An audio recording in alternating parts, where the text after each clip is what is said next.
Hi friends, welcome to Shahnaz cousins. നല്ലൊരു butter ചിക്കൻ്റെ റെസിപ്പിയാണ് നമ്മളിന്ന് കാണിക്കുന്നത്. എല്ലാവർക്കും ഒരുപോലെ ഇഷ്ടപ്പെടുന്ന ഈ ഒരു റെസിപ്പി റെസ്റ്റോറൻറ്റിൽ നിന്ന് കിട്ടുന്നതിനേക്കാൾ വളരെ ടേസ്റ്റി ആയിട്ട് നമുക്ക് വീട്ടിൽ തന്നെ റെഡിയാക്കിയെടുക്കാം. ഒരിക്കലെങ്കിലും ഈ ഒരു റെസിപ്പി എല്ലാവരും ട്രൈ ചെയ്ത് നോക്കണം. അപ്പോൾ വളരെ ടേസ്റ്റി ആയിട്ടും അതുപോലെ നല്ല ഈസി ആയിട്ടും ബട്ടർ ചിക്കൻ എങ്ങനെയാണ് ഉണ്ടാക്കുന്നതെന്ന് നോക്കാം. ബട്ടർ ചിക്കൻ ഉണ്ടാക്കുന്നതിന് വേണ്ടി ആദ്യം നമുക്ക് ചിക്കൻ ഒന്ന് മാരിനേറ്റ് ചെയ്ത് വെക്കാം. ഞാനിവിടെ 300 ഗ്രാം ബോൺലെസ് ചിക്കനാണ് എടുത്തിട്ടുള്ളത്. അത് നന്നായി കഴുകി വെള്ളമെല്ലാം കളഞ്ഞതിന് ശേഷം ഇതുപോലെ കനം കുറച്ച് നീളത്തിൽ കട്ട് ചെയ്തിട്ടുണ്ട്.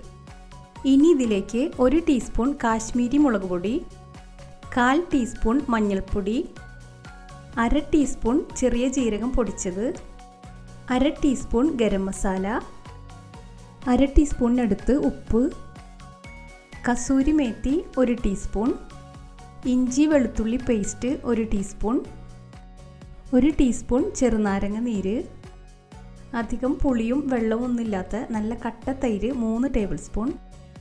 ഇതെല്ലാം ചേർത്ത് നന്നായി ഒന്ന് മിക്സ് ചെയ്ത് കൊടുക്കുക. അതിനുശേഷം അരമണിക്കൂർ നമുക്കിതൊന്ന് റെസ്റ്റ് ചെയ്യാൻ വയ്ക്കാം. ഇനി ബട്ടർ ചിക്കന് വേണ്ട ഒരു മസാല റെഡിയാക്കി എടുക്കാം. അതിനുവേണ്ടി ചൂടായിട്ടുള്ളൊരു കടായിലേക്ക് 1 ടേബിൾ സ്പൂൺ ഓയിൽ ഒഴിച്ചു കൊടുക്കുന്നുണ്ട്. അതിലേക്ക് 1 ടേബിൾ സ്പൂൺ ബട്ടർ കൂടി ചേർത്ത് കൊടുക്കാം. ഓയിൽ ചെറുതായി ചൂടായി വരുമ്പോൾ അതിലേക്ക് 3 മീഡിയം സൈസിലുള്ള സവാള കട്ട് ചെയ്തത് ചേർത്ത് കൊടുക്കാം. അതിൻ്റെ കൂടെ ചെറിയൊരു കഷ്ണം ഇഞ്ചി കട്ട് ചെയ്തതും 2 വെളുത്തുള്ളിയും ചേർത്ത് കൊടുക്കുക.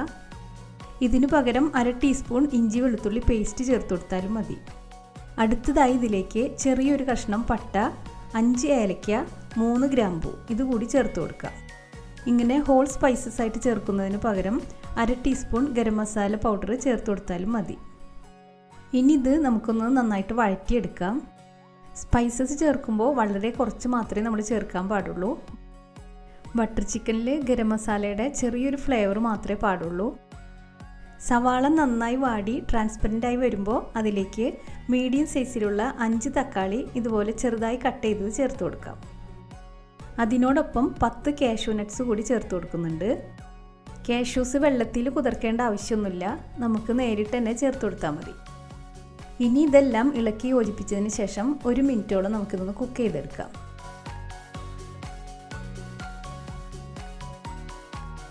ഈ സമയത്ത് നമുക്കിതിലേക്ക് ആവശ്യത്തിനുള്ള ഉപ്പ് ചേർത്ത് കൊടുക്കാം. 1 ടേബിൾ സ്പൂൺ കാശ്മീരി ചില്ലി പൗഡറും ചേർത്ത് നമുക്കിതൊന്ന് നന്നായിട്ട് മിക്സ് ചെയ്തെടുക്കാം. മുളക് പൊടിക്ക് പകരം 6 or 7 പിരിയൻ മുളക് ചേർത്ത് കൊടുത്താലും മതി. ഇനി ഇത് 2 or 3 മിനിറ്റ് മൂടി വെച്ചൊന്ന് കുക്ക് ചെയ്തെടുക്കാം. ഇപ്പോൾ തക്കാളിയും സവാളയൊക്കെ നന്നായിട്ട് വെന്ത് വന്നിട്ടുണ്ട്. ഇനി ഫ്ലെയിം ഓഫ് ചെയ്തതിന് ശേഷം ഇതൊന്ന് ചൂടാറുന്നതിന് വേണ്ടി മാറ്റി വയ്ക്കാം. അടുത്തതായി നമ്മൾ മാരിനേറ്റ് ചെയ്ത് വെച്ചിട്ടുള്ള ചിക്കൻ ഒന്ന് ഫ്രൈ ചെയ്തെടുക്കണം. അതിനുവേണ്ടി ചൂടായിട്ടുള്ളൊരു കടായിലേക്ക് 2 ടേബിൾ സ്പൂൺ ഓയിൽ ഒഴിച്ചു കൊടുക്കുന്നുണ്ട്. അതിലേക്ക് ചിക്കൻ ചേർത്ത് കൊടുത്ത് നന്നായിട്ടൊന്ന് കുക്ക് ചെയ്തെടുക്കാം.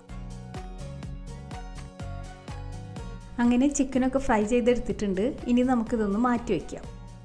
ഈ സമയം കൊണ്ട് നമ്മുടെ തക്കാളി സവാള മിക്സ് നന്നായിട്ട് ചൂടാറി കിട്ടിയിട്ടുണ്ട്. ഇത് നമുക്ക് മിക്സിയുടെ ജാറിലേക്ക് ഇട്ട് കൊടുക്കാം. 1/4 കപ്പ് വെള്ളവും ചേർത്ത് നമുക്കിതൊന്ന് നന്നായിട്ട് അരച്ചെടുക്കണം. ഇനി ഇത് 1 കപ്പ് വെള്ളവും ചേർത്ത് നന്നായിട്ടൊന്ന് അരിച്ചെടുക്കാം. അരിച്ചെടുക്കാതെയും നമുക്ക് കറി റെഡിയാക്കി എടുക്കാം. ഇങ്ങനെ ചെയ്യുകയാണെങ്കിൽ തീരെ തരികളൊന്നുമില്ലാതെ നല്ല സിൽക്കി ആയിട്ടുള്ള ഗ്രേവി റെഡിയാക്കി എടുക്കാൻ പറ്റും. അങ്ങനെ നമ്മൾ എല്ലാം അരിച്ചെടുത്തിട്ടുണ്ട്. ഈ ഒരു കട്ടിയിലാണ് നമുക്ക് കിട്ടേണ്ടത്. അതുകൊണ്ട് വെള്ളം ചേർക്കുമ്പോൾ ഒരുപാട് ലൂസാവാതെ ശ്രദ്ധിക്കണം. ഇനി നമുക്ക് ബട്ടർ ചിക്കൻ്റെ ഗ്രേവി റെഡിയാക്കി എടുക്കാം. അതിനുവേണ്ടി ചിക്കൻ ഫ്രൈ ചെയ്തിട്ടുള്ള ഓയിലിലേക്ക് 1/2 ടീസ്പൂൺ കാശ്മീരി ചില്ലി പൗഡർ ചേർത്ത് കൊടുക്കുന്നുണ്ട്. മുളക് പൊടി ചെറുതായി ഒന്ന് ചൂടായി വരുമ്പോൾ തന്നെ നമുക്ക് അരച്ച് വെച്ചിട്ടുള്ള തക്കാളി സവാള മിക്സ് ചേർത്ത് കൊടുക്കാം. ഇങ്ങനെ ഓയിൽ ബാക്കിയില്ലെങ്കിൽ 1 ടീസ്പൂൺ ബട്ടറോ അല്ലെങ്കിൽ 1 ടീസ്പൂൺ ഓയിലോ ചേർത്ത് കൊടുത്താൽ മതി. ഇനി ഇത് നന്നായി തിളച്ച് വരുമ്പോൾ നമ്മൾ ഫ്രൈ ചെയ്ത് വെച്ചിട്ടുള്ള ചിക്കൻ ചേർത്ത് കൊടുക്കുക. ഈ സമയത്ത് 1 ടേബിൾ സ്പൂൺ ബട്ടർ കൂടി ചേർത്ത് കൊടുക്കുന്നുണ്ട്. 1 ടീസ്പൂൺ കസൂരി മേത്തി ഇതുപോലെ കയ്യിൽ വെച്ചൊന്ന് പൊടിച്ച് ചേർത്ത് കൊടുക്കാം. അടുത്തതായി നമ്മൾ ഇതിലേക്ക് 3 ടേബിൾ സ്പൂൺ ഫ്രഷ് ക്രീമാണ് ചേർത്ത് കൊടുത്തിട്ടുള്ളത്. ഇനി നമുക്കിതിലേക്ക് ആവശ്യത്തിനുള്ള പഞ്ചസാര ചേർത്ത് കൊടുക്കണം. ഞാനിപ്പോൾ 2 ടേബിൾ സ്പൂൺ പഞ്ചസാരയാണ് ചേർത്തിട്ടുള്ളത്. കുറച്ചുകൂടി മധുരം വേണമെന്നുണ്ടെങ്കിൽ 1 ടേബിൾ സ്പൂൺ പഞ്ചസാര കൂടി ചേർത്ത് കൊടുക്കാം. ചെറിയൊരു മധുരത്തോടു കൂടിയാണ് നമ്മൾ ബട്ടർ ചിക്കൻ ഉണ്ടാക്കാറുള്ളത്. 2-3 ടേബിൾ സ്പൂൺ ചെറുതായി കട്ട് ചെയ്തിട്ടുള്ള മല്ലിയിലയും ചേർത്ത് നന്നായി മിക്സ് ചെയ്തതിന് ശേഷം നമുക്ക് ഫ്ലെയിം ഓഫ് ചെയ്യാം. അതുപോലെ തന്നെ ബട്ടർ ചിക്കൻ ഒരുപാട് സ്പൈസി ആവാൻ പാടില്ല. അതുകൊണ്ടാണ് നമ്മൾ കാശ്മീരി ചില്ലി പൗഡർ ഉപയോഗിക്കുന്നത്.